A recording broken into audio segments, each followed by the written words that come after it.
लोगों ने कवर किया था उत्तर प्रदेश की भूगर्भिक संरचना। तो कल की क्लास में हमने क्या कवर किया था, उत्तर प्रदेश की भूगर्भिक संरचना को कवर किया था। उसमें हमने सेल समूहों को जाना था, 4 प्रकार की सेल समूह होती हैं, उसमें से हम 3 को पढ़ चुके थे। एक था क्वार्टरी जो सेल समूह थे, उसको हम नहीं किए थे, तो उसको जो ये भाव, उसमें ज्यादा कुछ नहीं था। जो ये भाबर एवं तराई क्षेत्र होता है, इसका निर्माण क्वार्टरी सेल समूह से हुआ है। अब हम देखते हैं आज का टॉपिक। तो उत्तर प्रदेश का भौतिक विभाजन, आज का टॉपिक क्या है, उत्तर प्रदेश का भौतिक विभाजन।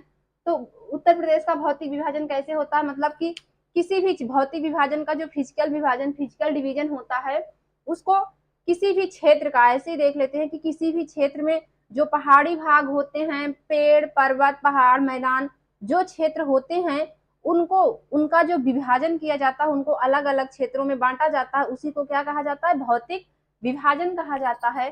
तो किसी क्षेत्र में पाई जाने वाली, किसी क्षेत्र में पाई जाने वाली भौगोलिक आकृतियां, किसी क्षेत्र में पाई जाने वाली भौगोलिक आकृतियां जैसे पेड़ पहाड़ पर्वत व मैदान आदि के आधार पर विभाजन करना ही क्या कहलाता है, भौतिक विभाजन कहलाता है। और हम देख लेते हैं इसमें से ही, ये जो हमारा उत्तर प्रदेश है, इसको कितने भागों में बांटा गया है, तो 3 भागों में बांटा गया है। तो पहला कौन सा हो जाता है, उत्तर के उत्तर में कौन सा है, उत्तर में है भाबर एवं तराई क्षेत्र है, उत्तर में क्या है, भाबर एवं तराई क्षेत्र है। और मध्य में क्या है, मध्य में है गंगा यमुना का मैदान, मध्य में क्या है, गंगा यमुना का मैदान है। और नीचे क्या है, दक्षिण का पठारी भाग, क्या है, दक्षिण का पठारी भाग है, पठारी, दक्षिण का पठारी भाग हो जाता है। हम यही यहाँ पे मेंशन किए हैं कि उत्तर प्रदेश को कितने विभागों में बांटा गया है, 3 भागों में। भाबर एवं तराई क्षेत्र, गंगा का मैदान, गंगा यमुना का मैदान किसका हो जाता है, गंगा यमुना का मैदान हो जाता है।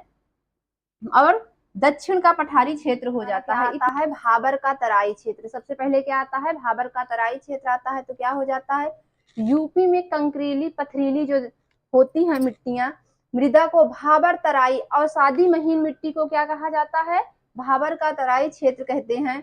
मतलब कि जहाँ पे कंकड़ पत्थर होते हैं, जहाँ पे कृषि उपयुक्त जमीन नहीं होती, उसको क्या कहा जाता है, भाबर का तराई क्षेत्र कहते हैं। भाबर के तराई क्षेत्र को, तराई क्षेत्र जो है, मतलब कि भाबर क्षेत्र जो है, जो भाबर क्षेत्र है सबसे उत्तरी क्षेत्र होता है। भाबर क्षेत्र जो होता है क्या होता है, सबसे उत्तरी क्षेत्र होता है।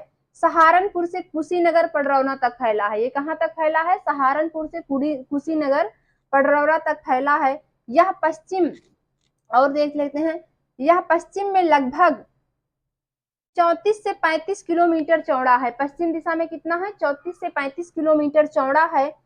पूर्व दिशा में यह भाबर क्षेत्र का में संकरा होता चला जाता है। जैसे जैसे ये पूर्व दिशा में जाता है, जैसे ये हमारी आकृति हो जाती है उत्तर प्रदेश की, ऐसे रहता है उत्तर प्रदेश। तो ये जैसे जैसे यहाँ पे आता जाता है, इधर तो चौड़ा रहता है, लेकिन इधर जैसे जैसे पूरब में आता है, ये क्या हो जाता है, संकरा होता चला जाता है।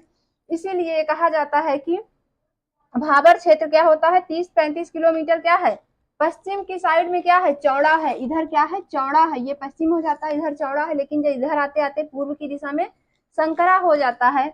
और कंकरीली पथरीली मिट्टी होने के कारण यह कृषि उपयुक्त मिट्टी नहीं होती है।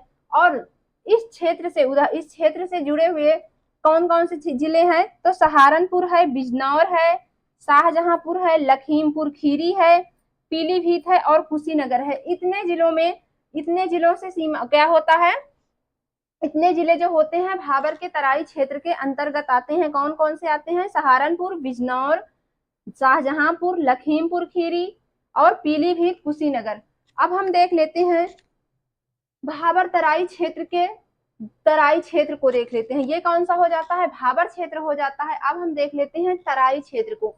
तराई क्षेत्र जो हो जाता है, ये ऐसे ही जो थोड़ा सा रहता है, ये इसी के क्षेत्र को क्या कहते हैं, तराई क्षेत्र कहते हैं। तो स्थिति इसकी कहाँ से कहाँ तक है, सहारनपुर से देवरिया तक इसकी स्थिति है। कितनी स्थिति है, सहारनपुर से देवरिया तक स्थिति हो जाती है। और महीन इसकी कैसी है, महीन अवसादों वाली मिट्टी से निर्मित क्षेत्र को क्या कहते हैं, अवसादी क्षेत्र कहते हैं। भाबर क्षेत्र को क्या कहा गया है, ककरीली पथरीली मृदा से भाबर क्षेत्र का निर्माण हुआ है, लेकिन उसी इसका तराई क्षेत्र का निर्माण किया कैसे हुआ है, महीन और अवसादों वाली मिट्टी से निर्मित है। मतलब इसकी मिट्टी क्या है, महीन है।